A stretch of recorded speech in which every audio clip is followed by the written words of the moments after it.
नमस्कार प्रिय छात्र और छात्राएं, मैं जितेंद्र कुमार रावत अमन कंप्यूटर शॉर्ट हैंड सेंटर आपका हार्दिक स्वागत करता है।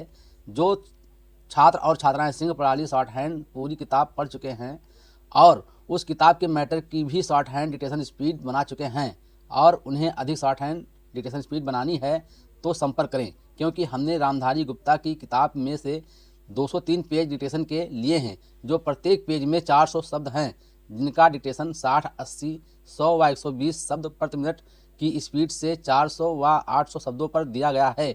जो छात्र व छात्राएं विधिवत रूप से इन मैटरों का होमवर्क करके व्हाट्सएप पर चेक करा के अपनी शॉर्ट हैंड डिक्टेशन स्पीड बढ़ाना चाहते हैं या आउटलाइन प्राप्त करना चाहते हैं या शॉर्ट हैंड पढ़ना चाहते हैं तो संपर्क करें। मोबाइल नंबर 91 98 94 39 41, दूसरा है 700 790 52 75। अतः संपूर्ण पढ़ाई व्हाट्सएप पर वीडियो के माध्यम से कराया जाएगा। धन्यवाद। सभापति महोदय, अब मैं आर्थिक मामलों पर आना चाहता हूँ। मैं अधिक समय नहीं लूँगा। इस बात को सभी स्वीकार करेंगे कि तीव्र गति से हमारी आर्थिक प्रगति हो, इसका प्रबंध किया जाना चाहिए।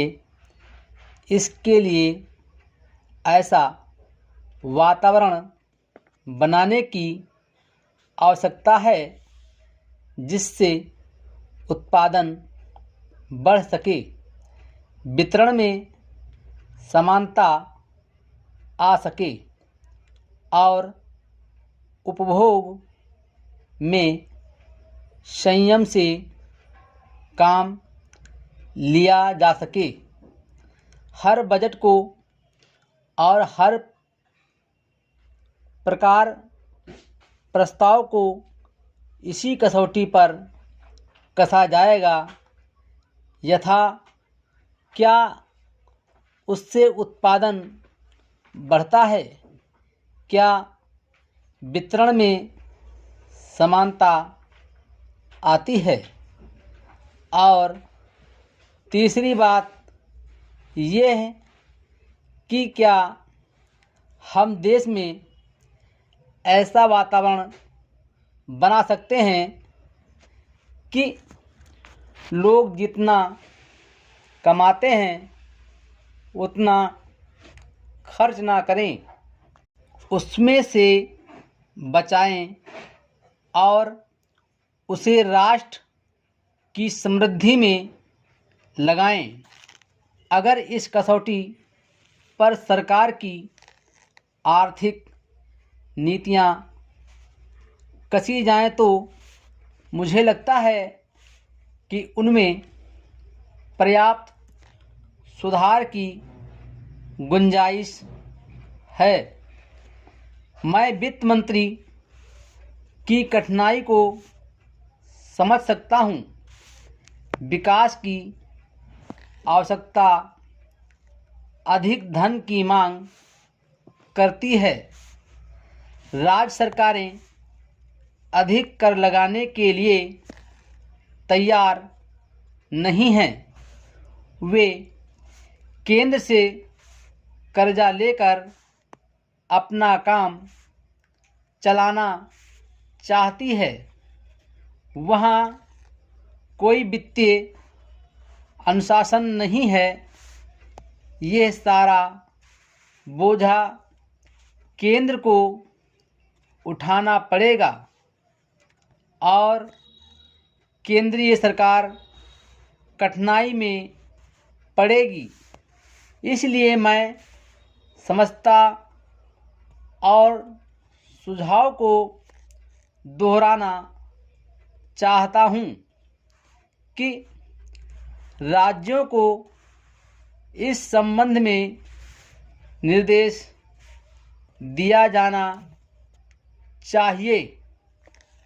संविधान के अंतर्गत केंद्र इन राज्यों को निर्देश दे सकता है कि वो अपने साधनों के अंतर्गत अपने खर्च को चलाएं। केंद्र के कर्ज पर निर्भर नहीं रहना चाहिए। विशेष परिस्थितियों में कर्जा दिया जा सकता है, लेकिन कर्जा लेकर अपना काम चलाना यह उनका स्वभाव नहीं बनना चाहिए। अपवाद रूप में कर्जा लेकर वो किसी विशेष परिस्थिति का सामना करने के लिए प्रस्तुत हो तो उसका विरोध नहीं किया जा सकता। दूसरी बात यह है कि देश में सादगी और संपत्ति को उड़ाने के बजाय उसे उत्पादक कार्यों में लगाने का वातावरण बनाना चाहिए। मैं नहीं जानता वित्त मंत्री महोदय इससे कहाँ तक सहमत होंगे, लेकिन आज देश में समाजवाद की चर्चा बहुत होती है। लोगों का समाजवाद की ओर देखने का दृष्टिकोण विकृत हो गया है। लोग हमें क्या मिलता है इस ओर ज़्यादा ध्यान देते हैं, हम कितना खर्च करते हैं इस ओर ध्यान नहीं देते हैं। समाजवाद बिना संपत्ति की अभिवृद्धि किए और बिना उसके समान वितरण के नहीं आ सकता। हमारा देश कृषि प्रधान देश है। अति महोदय, खेती के बाद उद्योग का हमारे देश के आर्थिक जीवन में बड़ा प्रमुख और महत्वपूर्ण स्थान है। स्वतंत्रता के बाद देश में बड़े बड़े और मौलिक उद्योग धंधे खड़े किए गए हैं, जिनकी बहुत आवश्यकता थी। उस दिशा में अच्छा प्रयास किया गया है और उसमें बड़ी सफलता भी मिली है। लेकिन जहां बड़े बड़े उद्योग धंधे खड़े हुए, वहां छोटे छोटे उद्योग धंधों की, विशेष रूप से उन उद्योग धंधों की जो देश में परंपरा से चले आ रहे थे, बड़ी उपेक्षा हुई। बहुत से उद्योग धंधे अपने पुराने ढंग से चले आ रहे हैं, उनमें कोई नया परिवर्तन नहीं लाया जा सकता है, उनका कोई विकास नहीं हो सकता है। देश की स्थिति को देखते हुए विशेष रूप से ग्रामीण क्षेत्रों में कौन से नए उद्योग धंधे खड़े किए जा सकते हैं, इस बारे में कोई अनुसंधान नहीं किया गया है। खादी और ग्रामोद्योग स्थापित किया गया और उसने खादी और कुछ ग्रामीण उद्योग धंधों को लिया, लेकिन उसकी भी कुछ सीमाएं हैं। बहुत से उद्योग धंधे ऐसे हैं जिनको प्रोत्साहन दिया जाना चाहिए था, लेकिन प्रोत्साहन देना तो दूर रहा, ऐसी नीति अपनाई गई कि उनके काम में बाधा पैदा हुई और उनमें बहुत से टूट गए।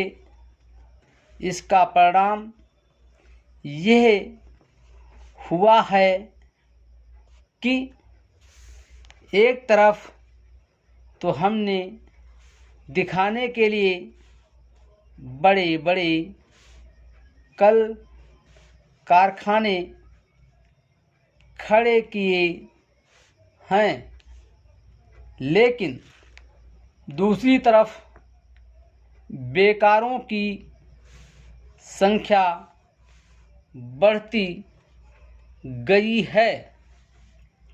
आज ये समस्या एक भीषण रूप में हमारे सामने आई है।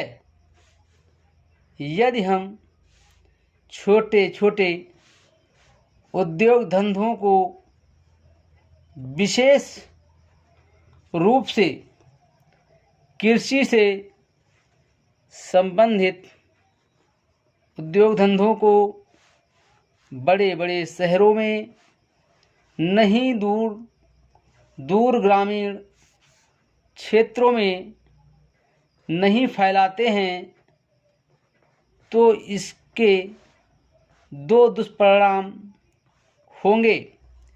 एक तो उद्योगों का केंद्रीकरण होगा, दूसरे शहरों की जनसंख्या बढ़ेगी, जिससे अनेक जटिल समस्याएं पैदा होंगी। इससे हर एक आदमी को काम नहीं मिलेगा और हमारे जो पुराने उद्योग धंधे, जीवन से संबंधित सामग्रियां तैयार करते हैं, उन पर बुरा प्रभाव पड़ेगा।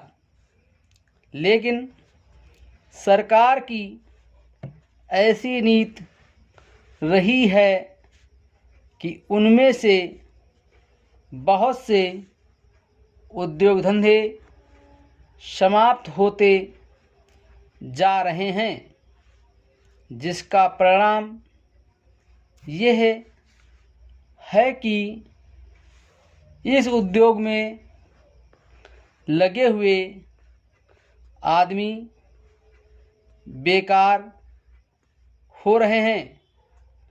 मैं चाहूँगा कि सरकार ऐसे उद्योग धंधों को अधिक प्रोत्साहन देने का प्रयत्न करें। इस प्रयत्न के लिए हम इस मौके पर सरकार का समर्थन देशभक्ति की भावनाओं से करते हैं। Full stop.